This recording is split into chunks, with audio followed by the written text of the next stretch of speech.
Okay, the first slide is just like a more introductory point that we're going to talk about protein aggregation, which is not involved only in neurodegenerative diseases as a prototype Alzheimer's, but also in some other kind of diseases of the central neuron system, including psychiatric diseases such as schizophrenia or major depression. As you have probably heard, there are proteins which aggregate there too. This is a quite recent study, a proteomic one, where they have looked for, this is the study, shared mechanism across the major psychiatric and neurodegenerative diseases.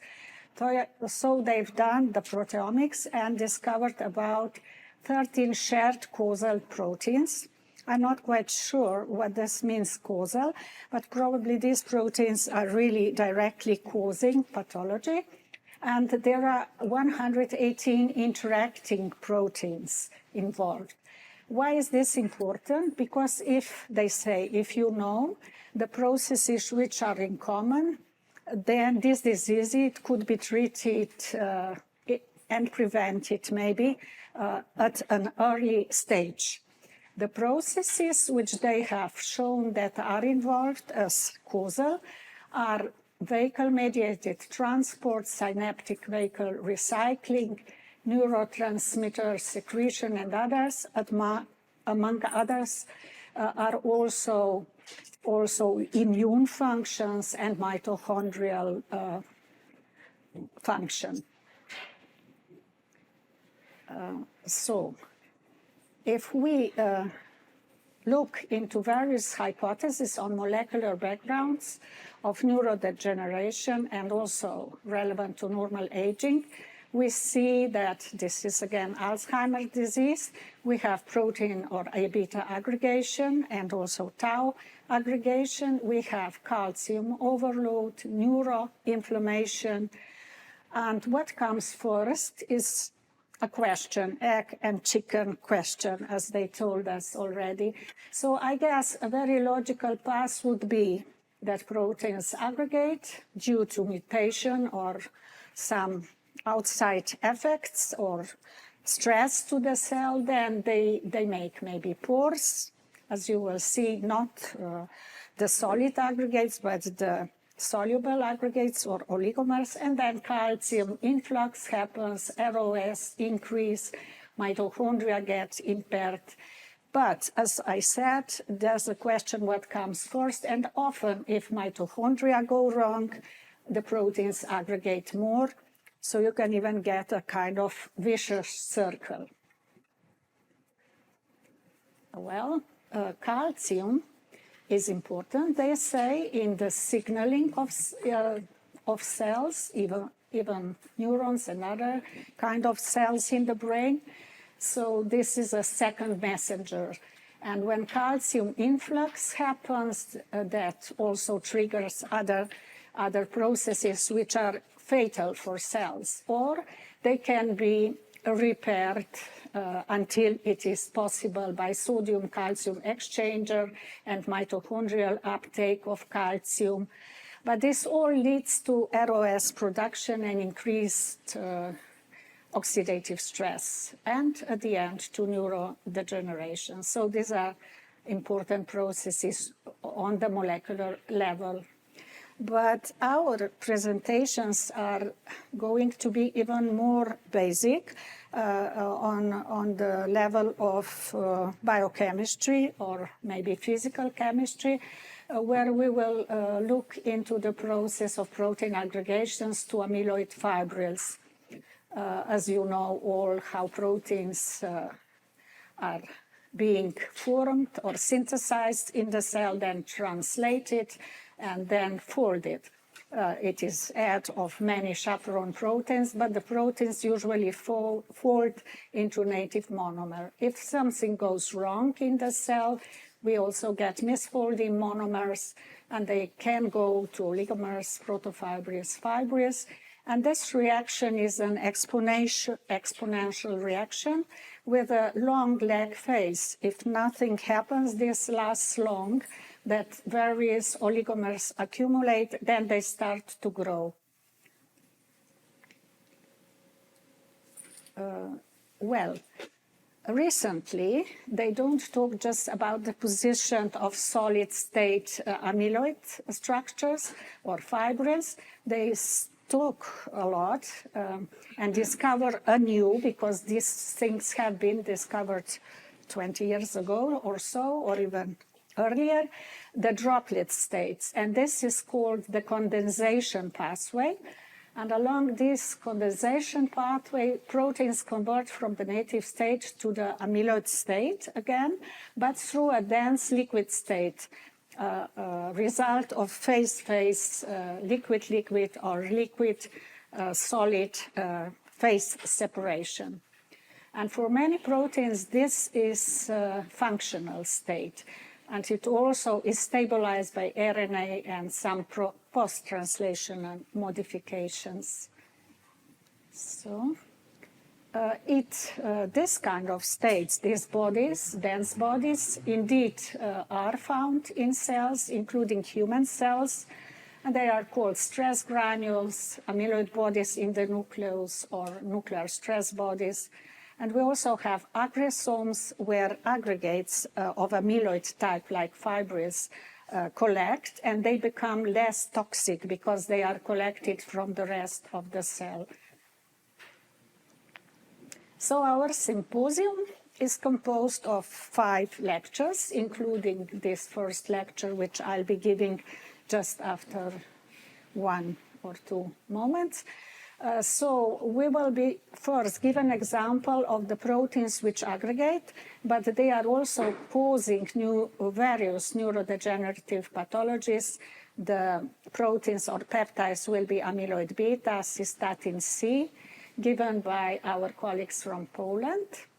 Then protein condensation in the synapse, and the case study of FAS will be told us by Helena Motard. And we will not have a lecture about Anna Maria Vučković, which is moved to Friday, tomorrow. But it would be about SOD oxidation and then increased aggregation as mimicking aging, because we are all exposed to UV radiation. Now, animal model of AD will be given as the last lecture today by Gregor Majdic. Now, a break, if you have any general questions, because it's a hot discussion what comes first, and if protein aggregation is important, and if not, what comes before that, and so on. No, no hot immediate questions. The lecture which I am going now to deal with will be about Stephin B aggregation.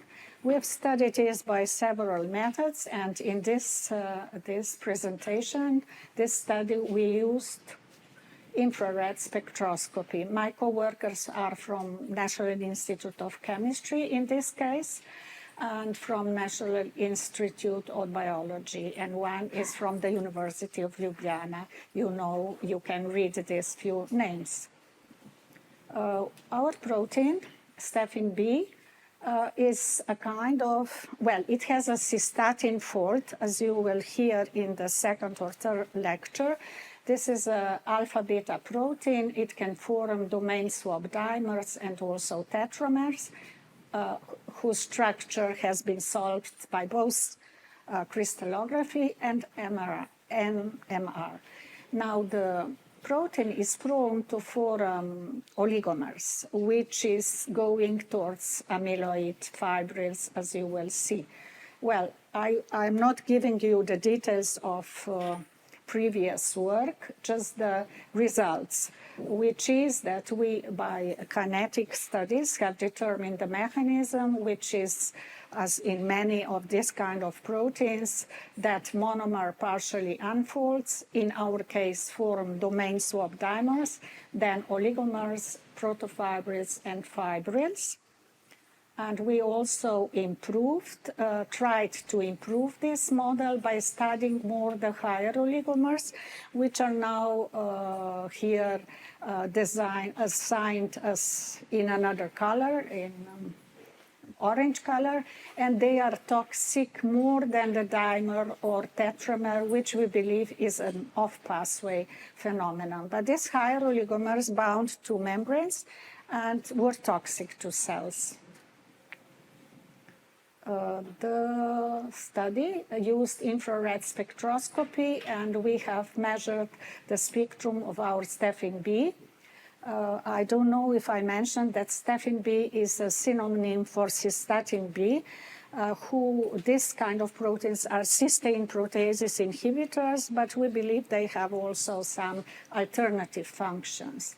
So in some way, this protein is not involved in amyloid pathology, only in an epilepsy, myoclonal epilepsy of type 1, has mutations in stephin B, apart from other proteins mutations, and this tells us something what goes wrong if the function of this protein is lost. But the protein can in vitro aggregate by temperature, so we've done these temperature scans also by the same technique, and we've discovered, which is collected here, that at pH 7, and all pHs behaved from 3 to 9 similarly, just the temperature of transition was lower.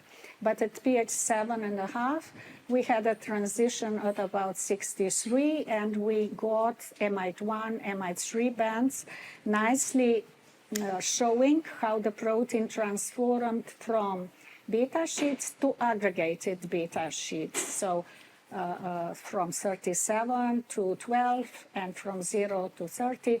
So the protein aggregates, and this is nicely seen by amide1 and amide3 bands.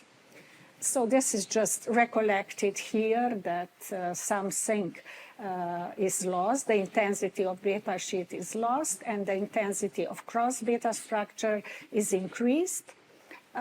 Also, what is important and interesting is that 4% of the protein, even at 25 degrees, this 4% is aggregated. So this could be seeds, and in some bio formulations of medicines, such things should be get rid of. Yes, and at the end of this transition, we still have normal native-like beta sheet, about 10%, 6 to 13% of this native-like beta sheet, which tell us that even at higher temperatures, this protein has native monomeric structure. Some molecules remain monomeric. And otherwise, we can also follow beta strands, which partially unfold. So the technique gives us details about secondary structure, and so the model is that native protein partially unfolds and forms these amyloid fibrils, and cross beta structure is different to beta sheet structure, and all this, that in intermediate structures alpha helices are detached, has been found also by NMR in our previous studies. I guess I have just my conclusions, which are that stephin B represents quite a nice protein with characteristic alpha-beta structure, to test the applicability of the infrared spectroscopy and to detect changes in protein secondary structure at the early stage of protein aggregation. So these two amide1 and 3 bands reproduce the phase transition from monomeric protein to aggregated molecules with characteristic cross-beta pattern. So my presentation is done. And I thank you for listening. Because I am chairing this session, I ask you if you have any questions.